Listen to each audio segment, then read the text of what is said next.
I've arrived at an intersection at a traffic light where just moments ago there was a really loud pop and my radio has stopped working. This is my cheapest Carplay radio on Amazon, which I've installed just a couple of years ago, and I don't know at this time if it was fuse related or whatnot, but there's really little I could do at an intersection. Currently 89 degrees here. Maybe I'll get lucky and it's not the radio at all. But when I come back later after eating at a restaurant and get into the car, I could smell that the magic smoke leaked out of this thing. It's not good. Looking back a few years ago, the vendor of this radio really didn't expect it to work at all, saying please try it before installing. It might have broken during shipping. And this was our $74 Hightiki radio, which I did test, and it did turn on out of the box and looked pretty good.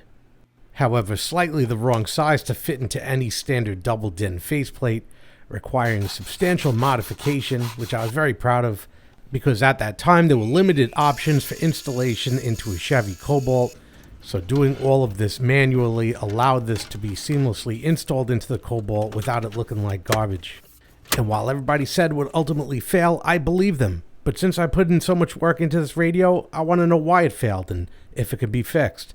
So let's take it out, tear it apart, and see what happened.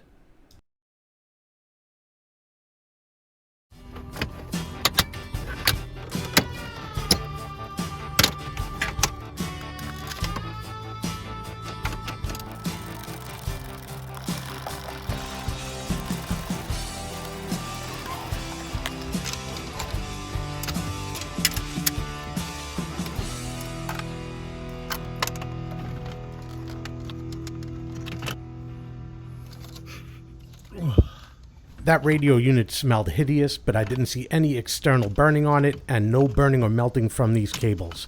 Let's break it down on the bench. Removing my custom mount first, and for the time I put into it was worth far more than the radio itself. The prospect of not reusing this mount makes me more sad than anything. It appears to be held in by 4 small Phillips screws, 2 on each side. I remove them now.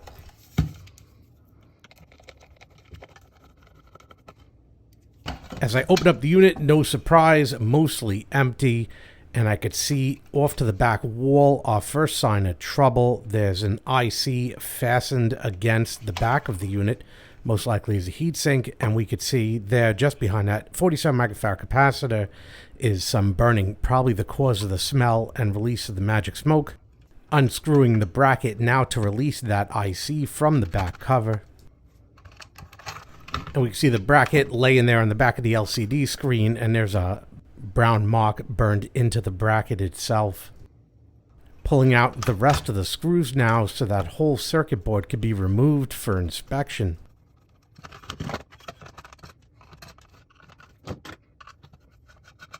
Now as I remove the back cover from the circuit board, which appears to be aluminum, we could have a good look at that IC now, and we see more burning on the other side and scorching on the bottom. This IC really got beaten up bad. I was surprised. I thought what I was going to find was some sort of voltage regulator that burned out. This does not appear to be a voltage regulator, so we're going to have to find out what this IC is. I see some faint markings that weren't burned off, so I'm going to clean it up with some isopropyl alcohol, and we can see a lot of that burned crud coming off with the cleaning, and it is revealing a model number for this IC, so let's take a look.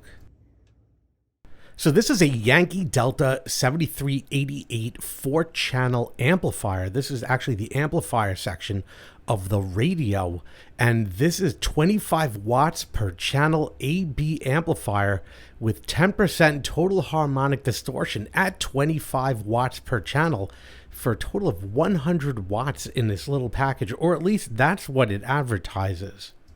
Looking at this pinout over here, it looks like mine burned out around section number 2. It is purported to have overload protection and thermal protection and short circuit protection. We'll get into that later. Circuit diagram shows 4 inputs coupled through some capacitors, and then each of them has their own discrete amplifier, and then from the amplifier they're going out to 4 separate channels as we would expect.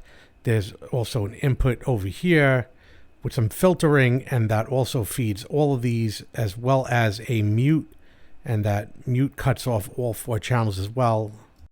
But as I research, it looks like this Yankee Delta 7388 is just a cheap knockoff of another amplifier, Tango Delta Alpha 7388, whose price is tenfold, and this is probably the legitimate amplifier for this given application, and the values that we see in this documentation are identical to the one that I just looked at, so it was probably a copy of this amplifier, a cheap knockoff, if you would. This documentation is a lot more interesting. As we get into it, we come to find that on a legitimate chip, a power dissipation of 80 watts with an operating range up to 150 degrees centigrade is probably not going to happen on the knockoff chip, pressed against the back of that case, stuck inside a car that gets very hot without any cooling behind the dashboard. As I read through here, I'm finding all sorts of information about the way this chip operates, but I'm not finding anything about thermal protection, though I believe this one has it. I can't be sure if the knockoff employs any thermal protection. A quick look in Amazon shows that the TDAs are going for about $4.50 a piece. I did check the fuse on the back of the radio, and the continuity was shown to be good. I would like to know if a short in this chip is inhibiting the rest of the radio from functioning. Perhaps if removed, the radio would function and these outputs could still be used with an amplifier. So what I'm going to do is I'm going to cover this area with some flux so that solder will flow. And then without using a solder sucker this time, I'm going to attempt to build up a big bead of solder across these pins so I could just heat everything up and pull the entire IC out at once. If this were an expensive piece of equipment, I definitely would not have gone this route, but I really wasn't concerned. I just wanted the IC out, which it came out, to see if this would then power up. So I'm cleaning up this area to remove all that flux, and it did come out clean. Clean up the other side as well, and that did clean up good, except for this area, which did sustain damage from when the IC initially melted down, and that trace lifted up. No matter, we just wanted the IC removed. So now I've got everything wired back up to the 12-volt power supply with the offending IC removed, and we'll see what happens. And nothing happened. Wait, forgot the fuse. No, that still didn't work. Try pressing buttons in vain, but I don't see any current draw on the power supply, so that's telling me nothing's going on here. So I take a look around back to see what else could have possibly been damaged. And I'm not really concerned about this side so much as the power supply here, because nothing's turning on. And as I look over here at this one capacitor, this very large capacitor, I notice from the side that it is blown up. We can see that it is oval and not flat. So definitely something happened with this power supply. This thing really isn't worth troubleshooting at this point. It's time to move on. The front of this radio, though, may have a future in some ESP32 projects. We can see some familiar interfaces right here that we can connect directly to an ESP32. I just have to gather more information on this LCD touchscreen for a future video. You could also take advantage of the buttons up front, USB, SD card reader, knob, input jack. So yeah, that could be interesting. So then I doubled down on cheap and found a radio just like this for $29.99. What are we going to get for $29.99? Let's find out.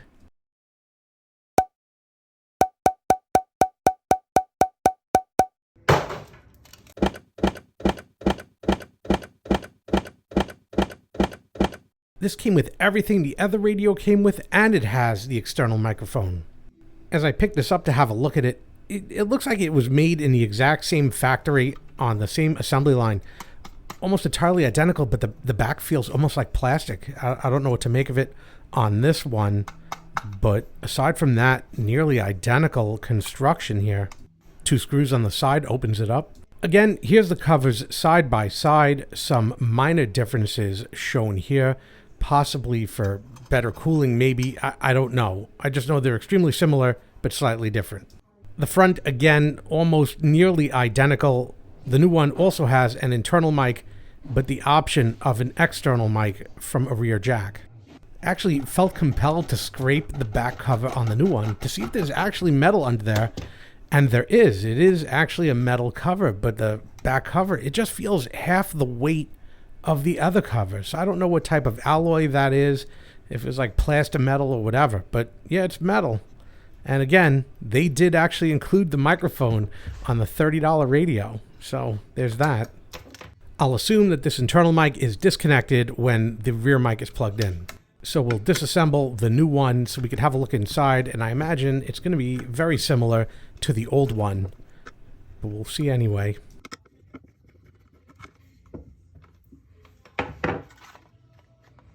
And yeah, no surprises there. Very similar to the old one, but there are some differences.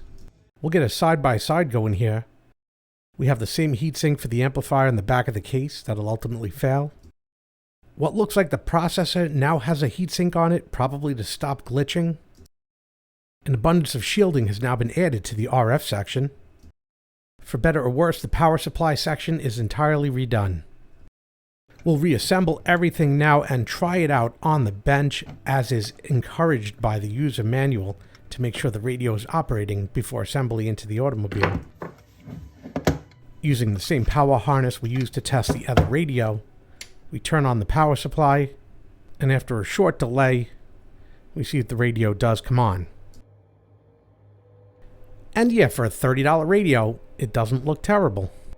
I really want to know where they cut corners off of the $70 radio and included the microphone, because something had to give. Let's get into this. So I'm trying standby right now, looking up at the power supply, and it's about 6-7 watts. Yeah. One saving grace is I could use my awesome custom mount for cheap Carplay radios, so it sits right in there. Screw everything right in 1 minute, and we're good to go. I do want to check these heatsink screws, make sure that they're tight. Yeah, it seems okay. And in what is a futile attempt to waste money on a $29 radio, I'm adding some heat sinks onto the back of the heatsink in an attempt to pull away more heat from this IC, which we know is going to fail, but we're having fun here, so why not? There it is. That's absolutely hideous. Let's go with that. The cabling is entirely the same for this radio, except for the inclusion of the remote microphone. I ran this back behind the dashboard in this direction, up around this side here, under the seal, around the headliner, and right here above the mirror. Even for this small cobalt, it turned out the cable was simply not long enough to make it to the radio once installed. I've added an extension to this.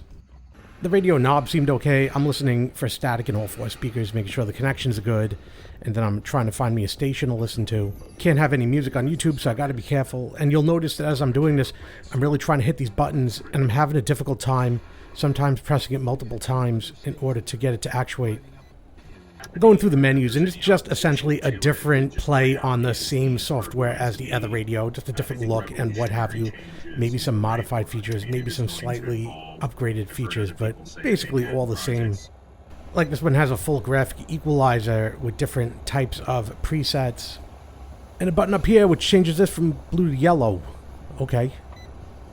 So this bottom bar here could be scrolled, and you see as I start using the touchscreen more for more intricate stuff, we start running into problems. This is really bad, and I thought for a minute maybe I still had the plastic on this, and that was the problem, but no, I'm starting to see where they saved the money on this radio.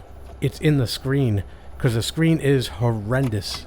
Only 20 tries to get it to scroll. We could finally see these settings here at the end, and we'll go to settings because we made it there. We have various languages, the version of the software in case you're interested, screen parameters, sensitivity is absent, set up ourselves for iPlay instead of screen mirror, Android will be A-Link, I guess, or Android Auto, that'll be good, and reverse camera, reverse sound, LED light, whatever, looks like we're good. So it did connect to my iPhone, and this screen still sucks. I mean, watch this terrible.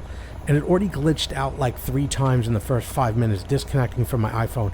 This is terrible. This is already like, yeah, we're done. If you're still watching at this point, like you're still interested in a $29 Carplay radio that sucks, it gets worse.